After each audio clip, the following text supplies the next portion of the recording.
projector. There we go. This is a loaner from Dawn, so it's a little bit less clear than when we've got the other one. Is that the library space? Yes.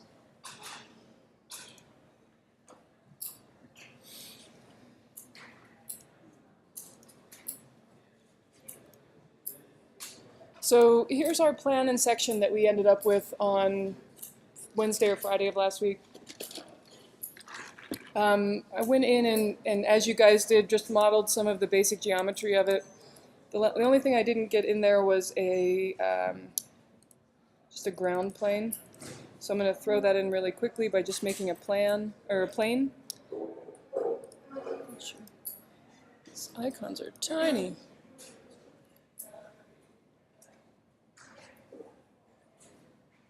So I'm just going to make a plane so that I have something that is showing solid here, because what we want to do is talk a little bit about creating plans and sections from the space and also applying some basic materials so that you can get some very simple renderings, and then looking at things like turning on the sun so that you can see how things are moving through the space.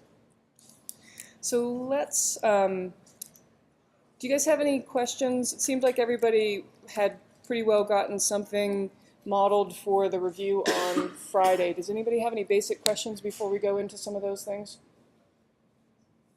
No? Everybody's... We'll do sections. We'll do a section and a plan. Anything else? No? Okay. So I obviously don't have a design modeled in here, but if we're just talking about the space, we can start looking at plan and section. So it's going to be easiest if you're doing this with the section, at least, with the existing drawings turned off. So making a section in Rhino is pretty much, as simple as typing in the section command as a beginning. And then you may or may not want to do additional steps that allow you to get additional information into them. So if we wanted to cut a section, across here, looking back at this back wall where the projection is going to be, we would run the section command, right? It's asking us to select objects for the section, so I'm going to select everything in my model, hit enter, and then it's asking us to tell it where we want to cut the section line. So basically you're creating a line that represents where it's going to cut the section, and it's going to draw everything that's through that. So remember, we don't want to do sections through columns or through atypical conditions. So in the top view, I'm going to zoom in here. And I'm just going to draw a section straight across. I have my ortho snap on, so it's drawing straight across. And you'll see a kind of a yellow line show up. If you switch into your perspective view, you'll see that that line is a three-dimensional object that's representing a cut through whatever objects you have modeled in the drawing. You want to move this out of the way. You don't want it on top of your drawing. And you want to be able to export it into Illustrator or something that you're going to be modifying the 2D drawings in. The one thing that starts to be apparent is that it's only cutting through the things that you've drawn at that point. So it's not showing us any of the columns, it's not showing us any of the back wall. Some of those things are things that you might want to have in the model. So instead of just having this guy here, I'm going to make a new layer called sections and put this on the layer. Remember, we're trying to be very careful of keeping things organized. I might want to do something like creating a clipping plane, which allows for you to approximate what a physical section of the space might look like. I just drew it in the wrong direction. Let me do it over here. So I'm going to draw a clipping plane over here. You can kind of see this. And I apologize for this projector. Hopefully you guys can see well enough. You can see this kind of yellow plane over here. If I start moving it across the model and I adjust my properties so that it's turned on in this view, it's going to start cutting through the model and showing me a section of it at that point, right? So it's going to slice back through the model and show me that section, right? It's kind of an interesting way of looking at it. You can also flip the direction of the clipping plane and do it the other way. You can move it around in the model. You can do it in plan or in section. So depending on where you create the clipping plane, that's the direction it's going to cut. So if we were to do this, this might be closer to the type of section that we wanted to look at if we look at it in the front view, right? So if we're looking at this here, it's what we're looking at this way, so we would want to be looking at the back of it. So set view, back. And so this is more the type of section that we would want to be taking. So you can take these objects, select everything in here, including this guy, and type in make 2D, hit OK, and it's going to take those objects and create a 2D representation of them on the ground plane, on the XY plane. So if we look at this now, we've got a little bit more of an accurate section through the glass and through.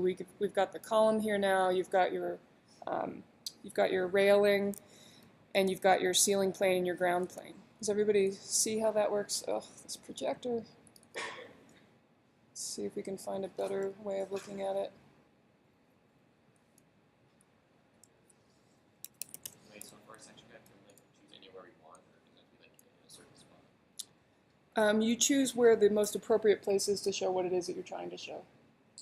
You don't cut through a column, you don't cut through atypical conditions, but you would want to cut it perpendicular to the direction of the length of something, and wherever you want it to be showing something in particular.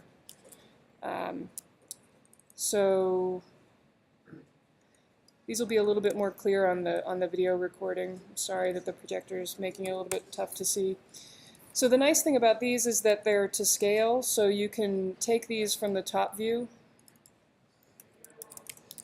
and export this, export selected as an Illustrator file. Illustrator.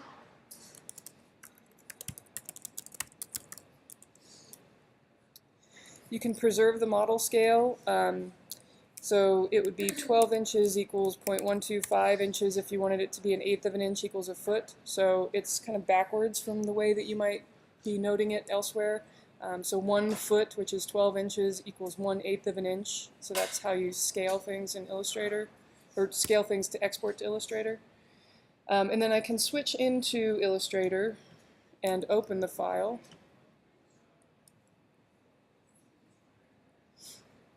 If I can think of where I saved it, here it is. Right, and it's going to be off the page because it was below my XY plane.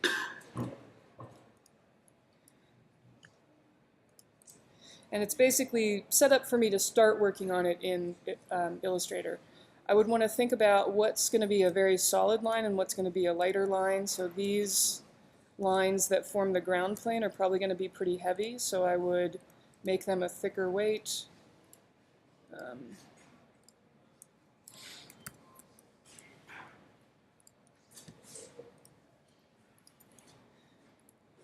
These guys that are the column are probably going to be a lot lighter because they should be kind of fading to the background.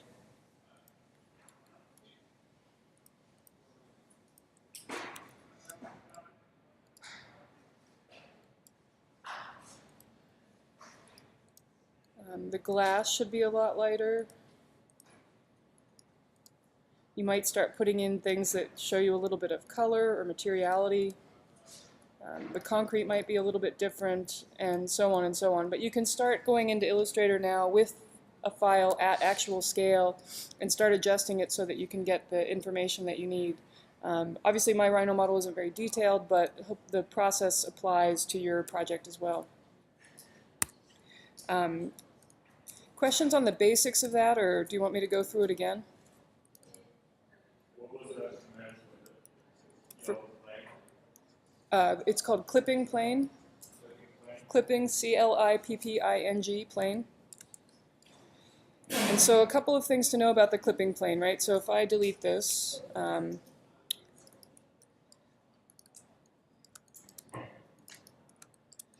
it's going to, if I start the command, it's going to ask me where I want to draw the rectangle. So where do I want to draw the plane? So you think about which view you want to be in for that to be parallel to the view. So in my back view, if I draw the rectangle here, it's going to cut it. You can see how it's cutting it over here in the perspective plane. I could draw it in the side view and it would cut the other way, or I could take this and rotate it if I accidentally put it into the wrong view. And it's going to project infinitely. It doesn't necessarily have to overlap all of your model. It's representing, the graphic is representing kind of an infinite plane that projects in different directions, right? So the clipping plane in the properties dialog box, which is over here that you can barely see on the projector. Let me hang on one second while I try to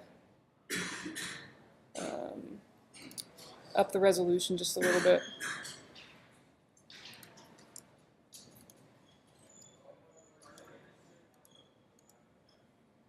See if this helps.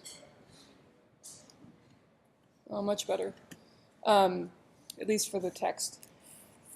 So in your properties dialog box over here on the right, or your properties panel, you can flip the direction of the clipping plane, so it'll either be cutting to one side or the other, and when it's selected you can flip it here.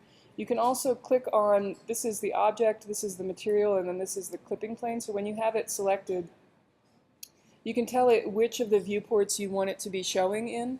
So if I have it only showing in the top view and not in the perspective view, it'll be there, but it's not showing it clipped in that view. So you can tell it which views to be active in. You can also hide it, and whatever you need to do with it. You can delete it, you can put it on its own layer, turn it on and off. But it's a helpful tool in terms of being able to visualize, but also being able to create those section cuts that have more depth to them. The other thing that you can do with, let's see, the other thing that you can do with this is, where's my plane?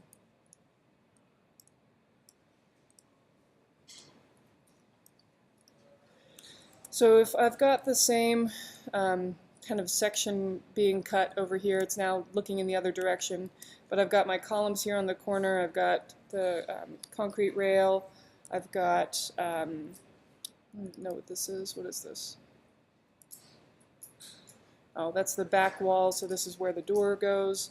You can start to do rendered sections of them. You can also start to play with some of the options in the Make 2D. So if I were to select these guys again, type in Make 2D, you can also have it show hidden lines and maintain the source layers. And so if you say OK to this, it's going to do a pretty similar job to what we looked at before. Again, it's showing up correctly in the top view, because anytime you do a Make 2D, it's flattening it down to the ground plane.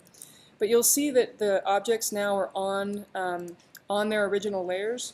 And so when I take it into Illustrator now, so if I export selected this guy,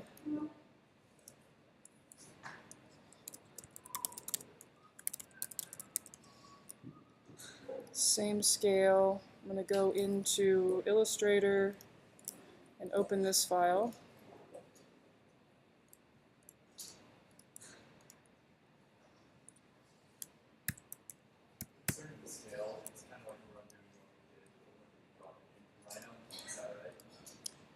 Yes, exactly. Yep, exactly.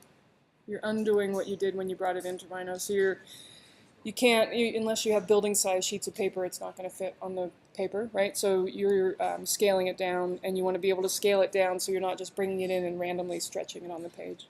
Because the idea with scaled drawings is that somebody could measure off of them and tell exactly how big a dimension is.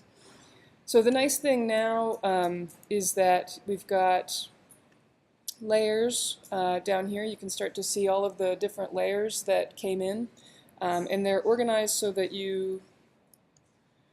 they still have all of the information on them from the original file, right? So I've got my ceiling layer, I've got my steel layer, concrete, glass, and I've got visible and invisible lines, right? So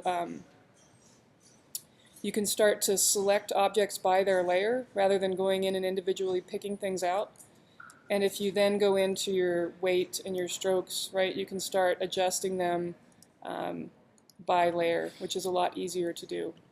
So you can just, if you click to the right of the little dot in the layers, it indicates selecting everything that's on that layer. There's a little colored square that shows up when you click on it, and that means you're selecting everything on that layer. So right now I'm selecting everything on the visible glass layer, so I can go in then with the stroke and set it down to a lower dimension. Does all of that make sense? Yeah? Any questions so far? You guys got it all?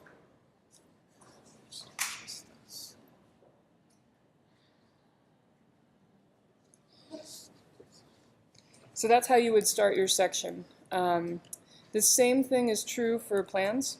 So if you wanted to use the clipping plane, you could again do that. So clipping plane.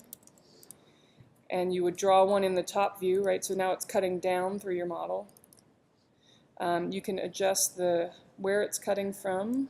You need to do it in one of the side views.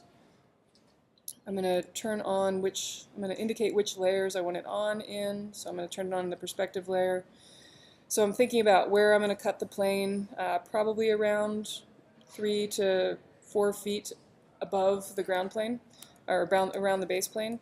I want to not be cutting through probably this lower wall. I'd be looking down at it, but not cutting through it. And so then in the top view, making sure the clipping plane is showing. So I want it to show in the top view. I could select everything in the model that I want to cut the clipping plane through, type in Make 2D. Again, depending on what you want to happen, you probably want to maintain the source layers. You may or may not want to show the hidden lines. Hit OK. And then you can move that out of the way. I've got some funky lines in here because I just made this very quickly. But this is a pretty good beginning for what you want to do with the plan. It's a lot better than taking the construction drawing that you guys had been given as a PDF and going off of that. This is more accurate to the amount of information that you're dealing with in the model. You can layer that other plan back in here, right? So if I wanted to turn this on, if I wanted to turn this layer on, I could select all of this information, type Make 2D, hit OK, move it out of the way. Right, so I've got a lot more detail now, which may be something that you want. You just want to make sure. I went through and took out all of the room tags and the labels and the arrows and all of that additional stuff that you don't really need, but you might want something like the floor patterning layer, the floor pattern, or you might want something that shows the extents of the radiators and the door swings and those sorts of things. So you can take all of this information now, select this, File, Export Selected. I'm going to save it as Library Plan, as an Illustrator file. I'm going to save it as 1/8 of an inch like I did with the others. In here you can open the file.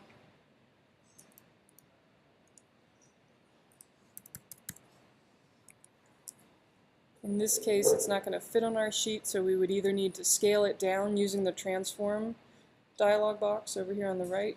It's not showing up at the moment. Let's see. Transform. You could either scale it down by dividing it in half to make it half the size, or scale it up by making it twice as big, or you can adjust the artboard. So File, Document Setup, Edit Artboards. And maybe my artboard is pretty small. Maybe I want it to be 24 inches by 36 inches, and so that now my plan fits. Right? Does that all make sense, generally? Yeah?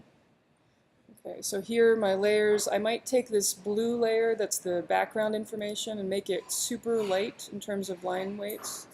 I lost my stroke. Here it is.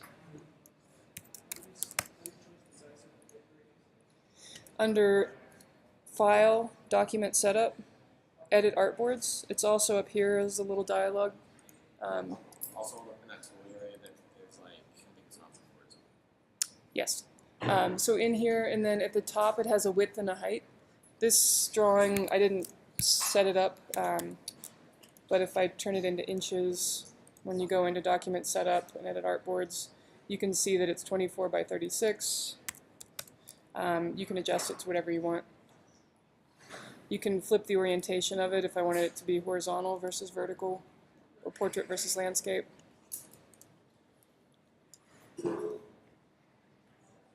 Right. And if it is too big, and if I wanted to start putting it on a different layer, I could select it, and under transform, you can just go in here and with the width, and you can do basic math in the dimension. So if you lock these proportions and go to the end of the number, if you divide it by 2, so just /2, and hit enter, it'll scale it down by half. So now I know it's at 1/16 of an inch, not 1/8 of an inch. You can also scale it up by 2. Let's see. The color of the objects are going to come in as the color of their layer, which probably you don't want your plans to be blue and red and purple. So you can select everything and turn the line weight to black, or you can go in and do it on a layer by layer basis if there are different colors that you want things to be. They'll still show up when you select something. It's going to highlight it at that color, right? It's going to highlight it in blue because that's the color of the layer. But the objects themselves now will be something else.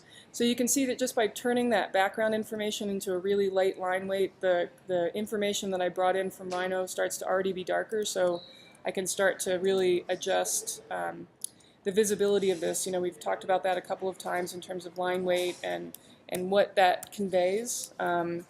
So it starts to be much clearer. So you can start taking these columns and filling them in. You could take everything and do a live paint and set your fill to be black. And so I can fill these guys with black. Turn this to black. Right, and so I start being able to poche things very quickly. Oops.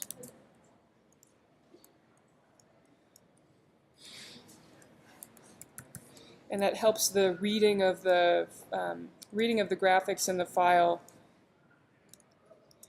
And these are looking a little weird because they're outlined in white, but as soon as we deselect them, you'll start to see a little bit more clearly.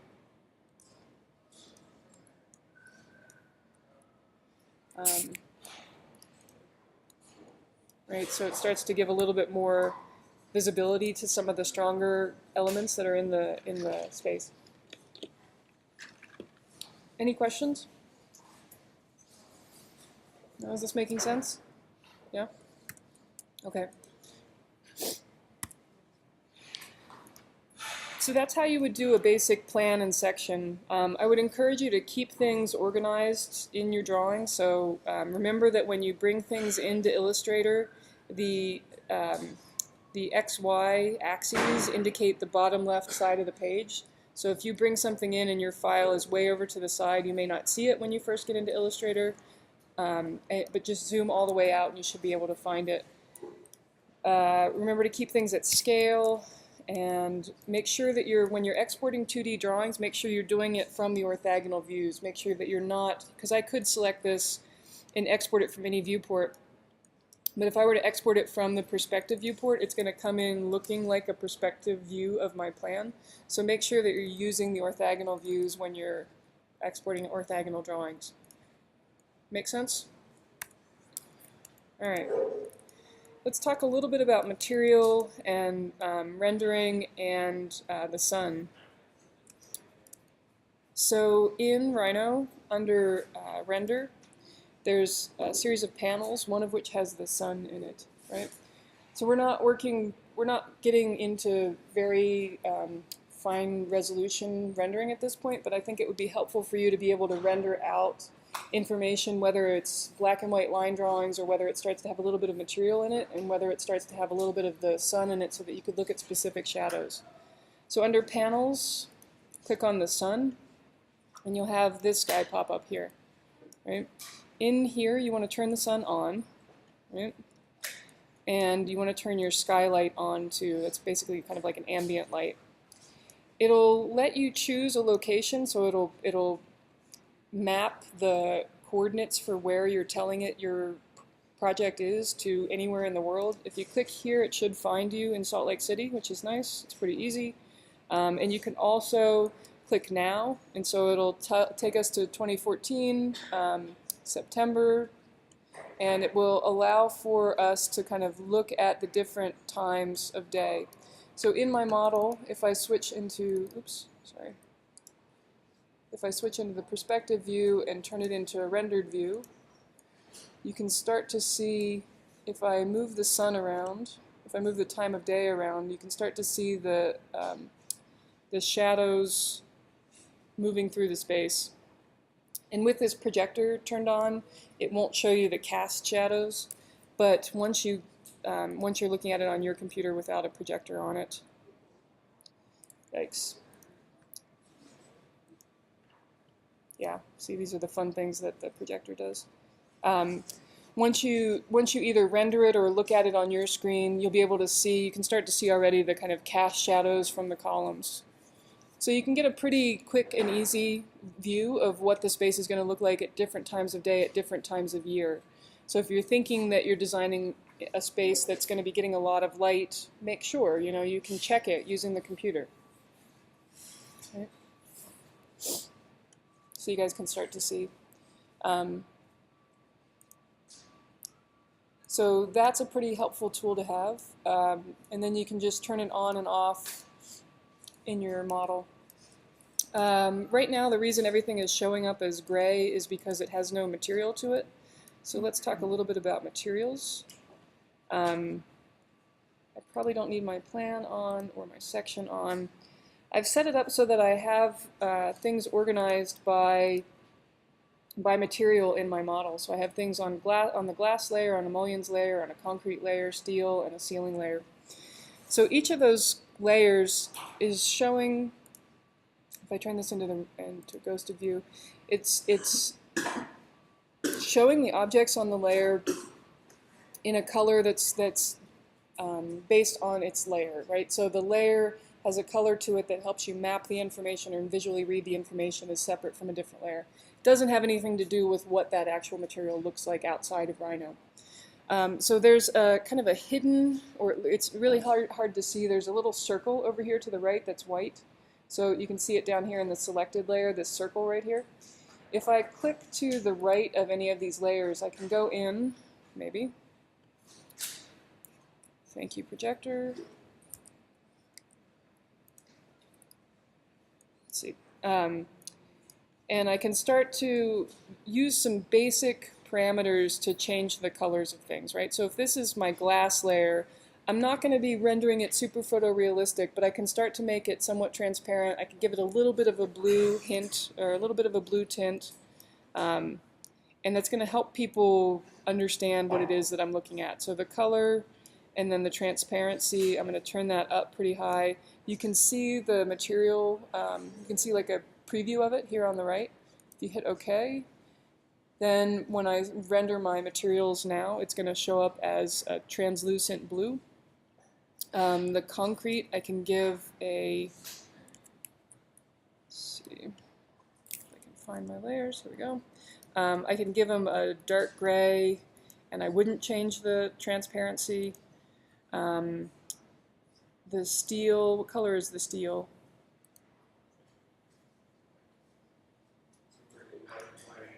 Light gray, so I can make it light gray. The ceiling's kind of an off-white, right? Or whitish. So I can start setting those things. If you want to get kind of, I hesitate to even show you this, but if you want to get a little bit fancier, you can start applying maps to things. So if you give it a color map or a bump map or a transparency map, it'll start applying kind of textures and patterns to things. I'm not going to show you that now. I think it's best just to have a very simple series of things that you're working with. But in the basic Rhino rendering settings, there's quite a bit that you can do that starts to give you basic information for something. So if we were to render this space now, right, it should show up with our basic materials, differentiating between the objects.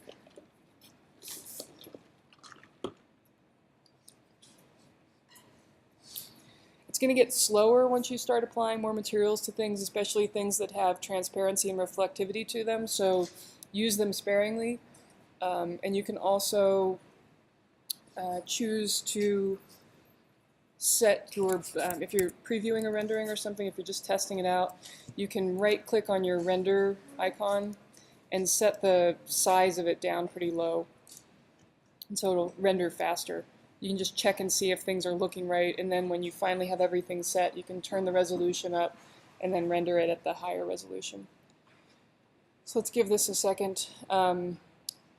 Questions on that? So do you guys understand the basics of the materials? Yeah, Robert? When you finally render it, is there a provision to snapshot it? Or is that a screenshot?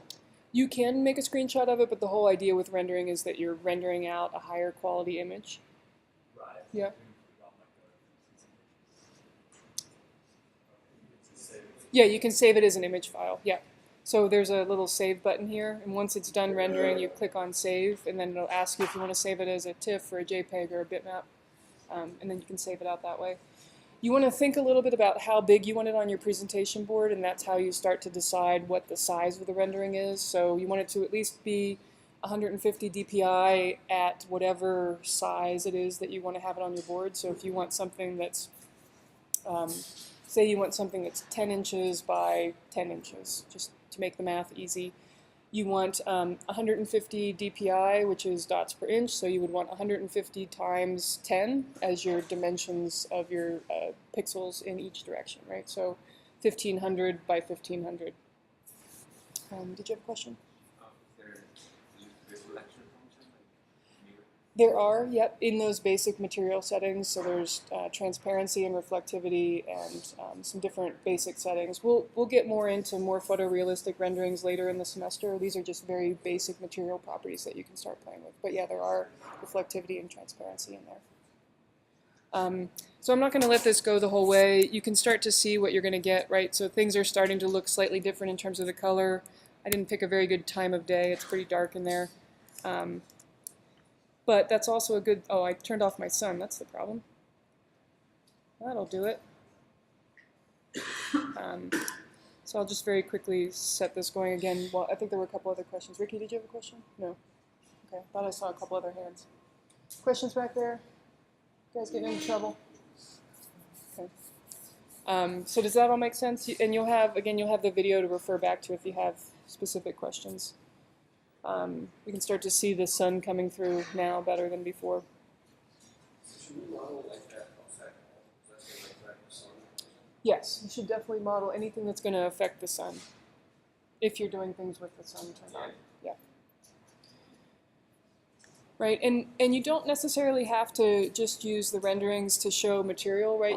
You could create a rendering that gives you the geometry that you then trace over, or you could take a basic kind of black and white and gray model into Photoshop and start making some adjustments there. I know we haven't gotten into Photoshop in communications yet, but there are tutorials online if you want to take a look at any of them in advance of when we start working on that specific software program. But you can start to see that it gives you, even with just those very simple material changes, it starts to give you a lot more accurate representation of what that space is going to be like, right? So our glass is picking up light in a different way. It's allowing you to kind of see light transmitting through it, and so on and so forth. Okay, so when this is done, you would click on File and Save As, and then Robert, you can save it as whatever you want, wherever you want it. So I think those are pretty basic things to go from there. A couple of other things to know are that once you find a view that you like, right, you're in the development process of your project, so you're probably not going to be doing your final renderings for your final review starting today, but you might want to start looking at things from the same view. So if you find a view that you like you really like the rendering looking from this particular direction, you can right-click on the layer, on the view name, and under Set View, there's an option for named views. So in addition to being able to choose from all of these ones that are the defaults, you can also create your own views, right? So in here, I can save this as perspective looking at entry, or whatever I want to call it, and hit OK. And it's going to save that as a view. So if I were to move around in the model, and if I were working on it, or if I were to come back to it several days later, I could go back and double click on that, and it's going to bring me back into the same view as before. And so that'll let me make the same rendering over and over again. It's also a good way of looking at the same view through different times of day, right? So what does this look like at the beginning of the morning on December 21st? What does it look like at the height of summer at noon on June 21st? What does it look like at different times of day and year? And so you can set this as a specific view, and that you know that you're always going to have exactly the same perspective and the same view. And then you can just switch this back to your traditional perspective view if you want to be able to go back to it. In the perspective view, under viewport properties, you can also start playing around a little bit with whether it's a parallel projection or a two-point perspective. If you were to look at that, it just affects the way that it's constructing the geometry. But you can also look at lens length. So if I wanted it to be a really kind of fisheye view, if I wanted to kind of make the space open up a bit, like to crank the walls apart a little bit more, I could start affecting that view. So 50 millimeter is going to be the closest lens length that approximates what your eye sees, but you can crank that down to a much smaller dimension. Be a little bit careful because it's affecting the perception of the space, right? It's making the space look bigger than it actually is because it's widening the view, but it does allow for you to see into tight spaces, and so sometimes it's an effective tool to allow people to get into a space that otherwise they might not have been able to look at in a very clear way. The last really important thing with rendering that I want to talk about is where you're taking the rendering from, right? We have a tendency to look at things, especially when you're starting rendering, from a really high perspective point, like a bird's eye view.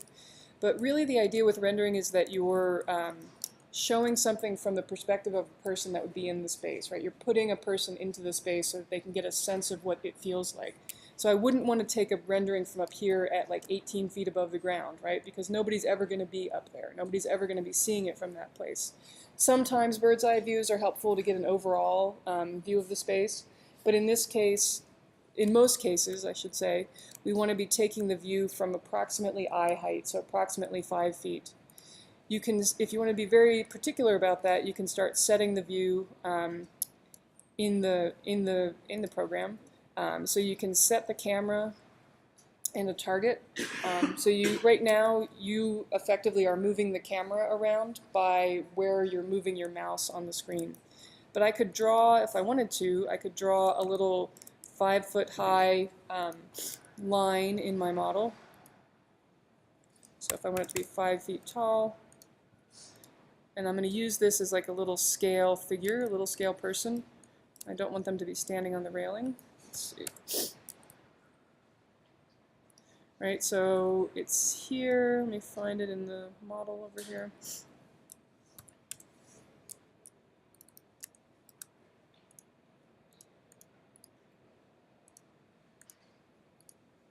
So I could use this little stick as my, thinking about how high a person is in the space. So if I were to right-click on this, set camera, I want to place the camera and the target. So it's the camera is where you're looking from, and the target's what you're looking at. So it's going to ask me for the camera location. I'm going to click the top of this line, right? So it's going to put it at 5 feet. And then I can click on, whatever I want it to be looking at. And it's going to give me a different sense of the space, right? It's going to give me a different view of the space. If I start shifting it so that it fits better into the view, it's not giving me the same height, right? I could, if it were not exactly what I wanted it to be, I could zoom back out and pick a different target to look at. I'm not sure that this is actually. Where's my stick guy?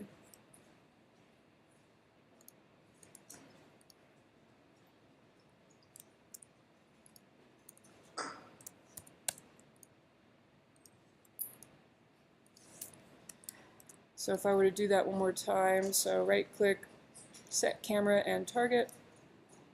Here's my camera. Maybe I'll look up into the space a little bit more this time. Maybe I'll try that one more time. It's not quite getting me the view that I want.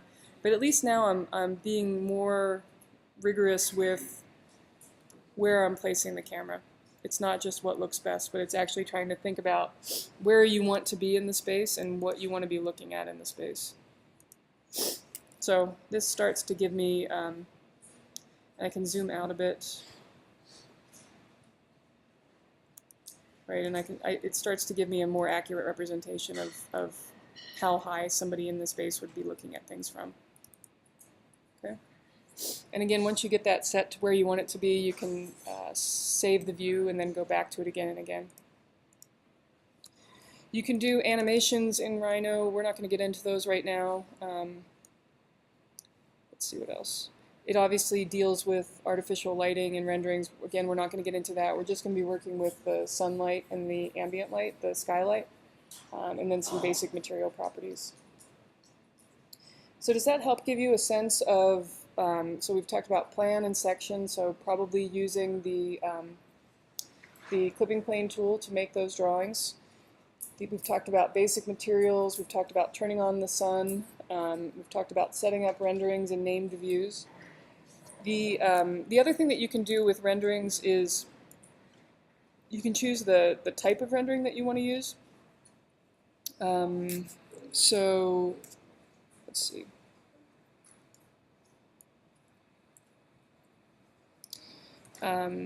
Or you can choose some of the properties of the rendering that you want to use, right? So if I were to set this so that it had that I were to keep the curves on and clicked OK, I could start to bring in some of the line work from the drawing, right? So if I take these guys and turn them all to black, so I'm turning all of the layer colors to black, and I take all of the layers and turn the material to white. And you wouldn't want to do this in your base file. You might, if you want to do this particular approach, you would either save it and then not save these changes, or save a copy of it. But if I were to render it now with all of the materials as white and all of the lines as black and the black lines turned on, it's going to give me the lines as a graphic that helps me define the edges of the perspective, right? So right now I'm just seeing everything as kind of a white material, even though I've got my sun on. But as soon as it's done rendering, the black lines are going to pop up as the outlines of all of the different objects, which is a particular, graphic that you may or may not want to look at. So you can start to see them in here. If I were to zoom in, you can start to see that there's an edge to things, so it starts to help define things. It's a little tricky to see on here, but there's black lines that form all of the edges. You can also change the background colors. So right now the background is gray. I might want to change it to white. Just clicking on that. You can also bring in environments. Rhino has a couple of environments that it should allow for you to pull from. There's something wrong with the setup on this computer, so it's not connecting me to the Rhino libraries, but in yours you should have a couple of basic Rhino environments that you could pull in just by clicking on New. Then you should be able to select from these and pull it out. I don't think there's anything in here. Yeah, it's just going to be the basic environment. But you can do that, and then you start to get a different effect with the rendering itself, because everything beyond your model starts to be white rather than gray. It should be anyway, whiter. Questions about that? So kind of talking about these today is meant to help you start making the drawings for your presentation boards on Wednesday a little bit more clear and graphically explicit. Yes? How do we add to a rendering? I would recommend doing that in Photoshop. And so we can go through that now if you want. We've got some time to do that. It's probably a good thing to look at because we're going to be looking at those things. So, sorry, I just closed this rendering.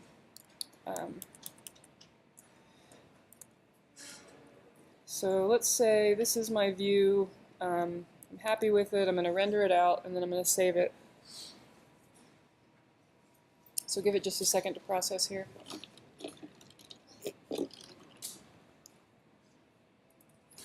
And obviously your designs will be in these spaces. Mine's just a blank slate.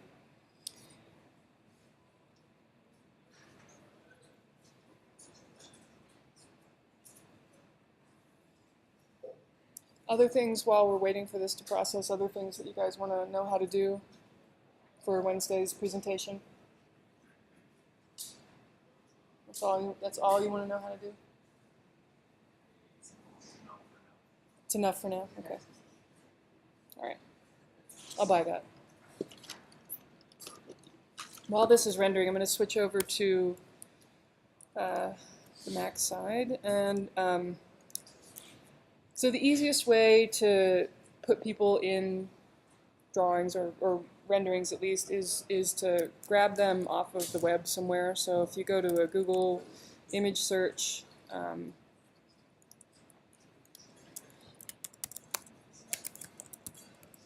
think about what kind of person you want.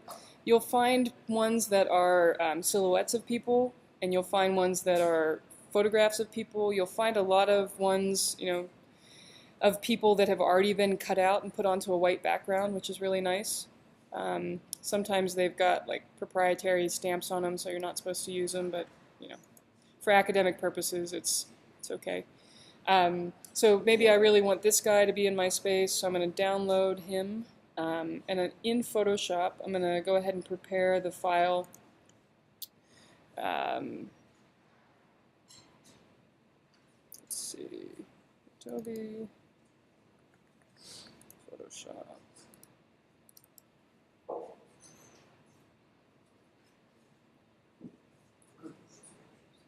So I'm going to open that guy.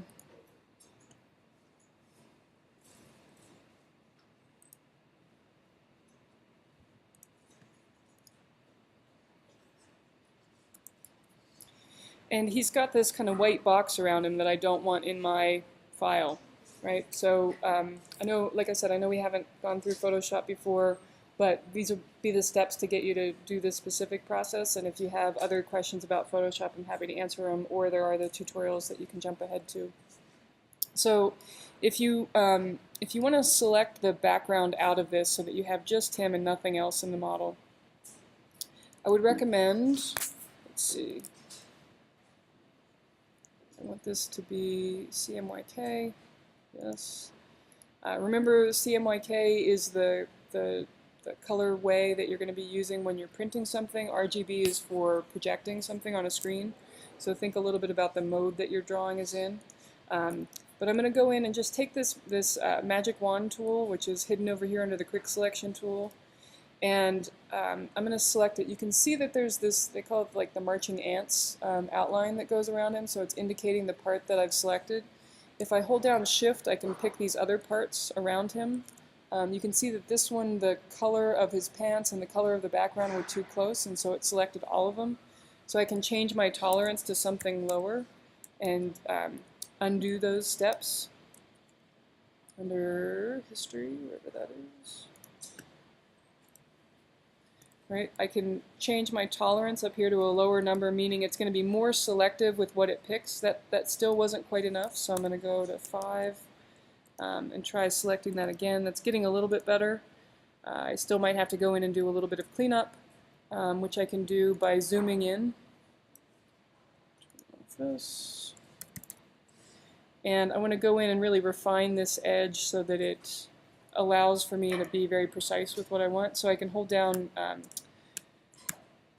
Option on a Mac, or I think it's also Option on a PC, and go in and subtract this part from the selection so that it's going to just be selecting the white and not these parts of his shirt.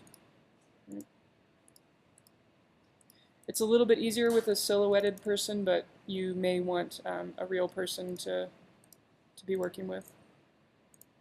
And the nice thing about this is that you can start building up a library of people, right?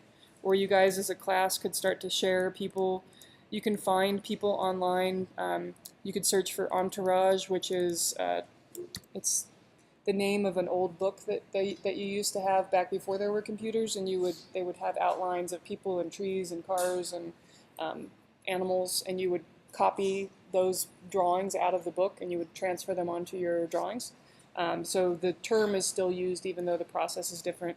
So once I get all of those, all of that background selected, I can go in and refine the edge, right? So I can go in and start making sure that the edge of it is as clear as possible. I don't want him to look like I literally cut him out of a photograph and put him into my rendering. So you can start to smooth the edge. I would suggest feathering it a little bit. And you start to see here the edge is going to be a little bit smoother. And then if you hit OK, you can delete all of this. Oh, actually I need to turn this into an actual layer first. Photos come into Photoshop as a locked background layer. If you just double click on the layer name and hit OK, it'll turn it into a layer that can have a transparent background. So if you just hit delete, it's going to delete out all of those areas of white that I had brought into the, or had selected out of the file. And so that'll let me take him as an outline and not as a block of white into my rendering. So let's check on the rendering and see if we're done. Looks like we are, so I'm going to save this as a, let's see. I'm going to save this.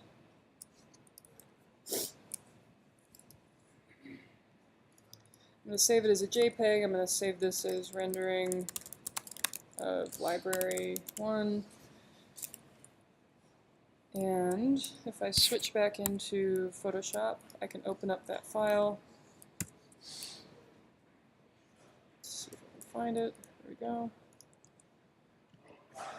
And if I grab this guy with the arrow tool up here, I can drag him into my file. And I can Command or Control T starts the transform tool, and that'll let me scale him down. Right, and I can think about how big he is and how big I want him to be in the space. That's another thing that helps you kind of get the, get the scale right. So if I put him back here, he's now like 20 feet tall, so I would need to scale him down. If you hold down Shift, it's going to scale him proportionally. You can use things in the model that will help you. So you know that these panels are about 8 feet tall. So if he's about 6 feet tall, I want him to be shorter than this panel. And that's going to give him a relatively accurate size in the space. I can also cut and paste him. So I'm going to click the black arrow to apply the transformation. I can copy and paste him by duplicating the layer. Now he's really short. So he's going to be back here, and then his twin brother is going to be up here in the front.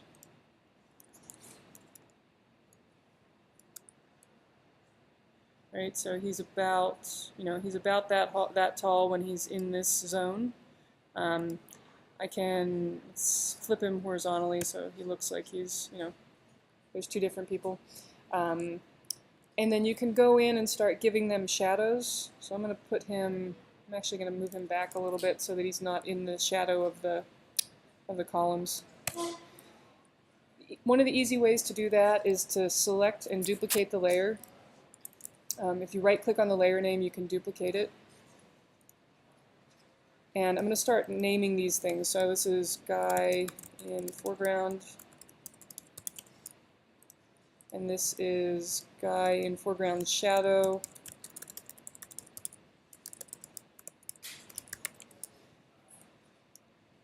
I can, again, adjust this. So Control T or Command T will start the transform options. If I right-click on him once I've started that, I can look at some of the different transform options. So I'm gonna say I want to skew him and then distort him, right? And so I'm looking to create a shadow that follows the lines of the existing shadows in the space.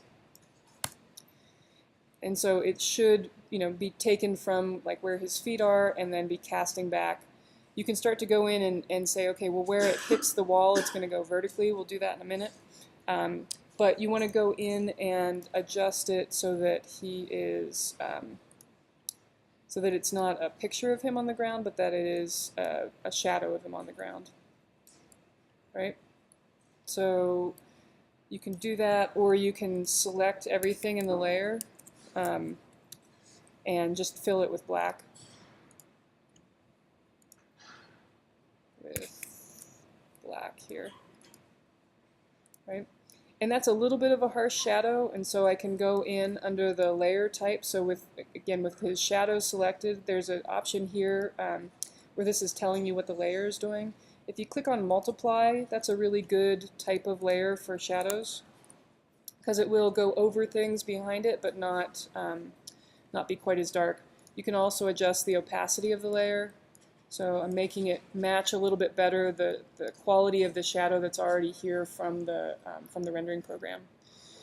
And so if I want to make that adjustment, I'm going to select this part of the shadow, right, along the edge, Control or Command T again, and then I'm going to distort the shadow so that it is so that it's going up the wall,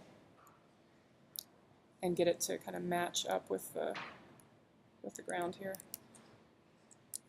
I might need to do a little finagling on it. I don't have a ton of resolution here that I'm working with.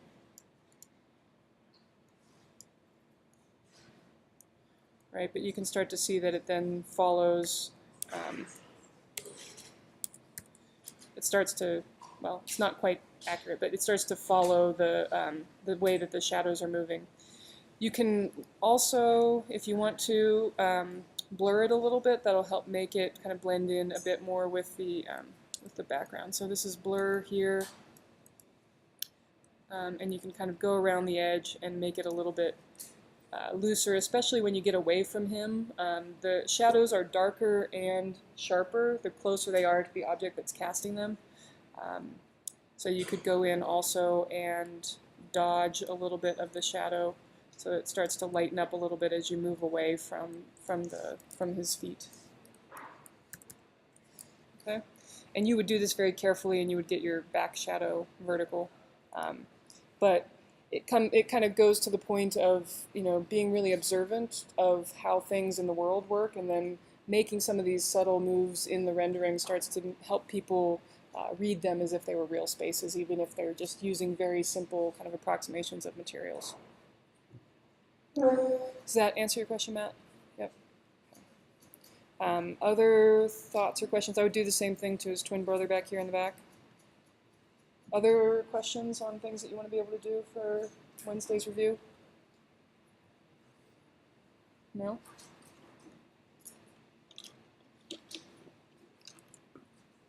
Okay. So when you're done with that, you would save it, and then you would insert this file into your InDesign or Illustrator file for your presentation boards. Okay? Questions, comments, concerns, things that you want to look at in Rhino or in Photoshop or Illustrator? Oh, in Photoshop? So if I want to select everything that's on a layer, let's see. I know there's a smarter way to do it. The way that I do it is Command A on the layer, right? So it's selecting everything in the outside. And then if you just use your arrow keys and arrow up one and down one, it's going to suck that selection into the object. I'm sure there's a better way to do that. Somebody probably knows what it is. That's the way I do it. Yeah. Yeah. And we'll get much further into Photoshop as the semester goes on. Okay. So why don't you guys individually or in groups start playing around with some of these things? You know what you need to do for Wednesday for Studio, so let's start trying out a couple of these different techniques and see what questions you have while I'm here.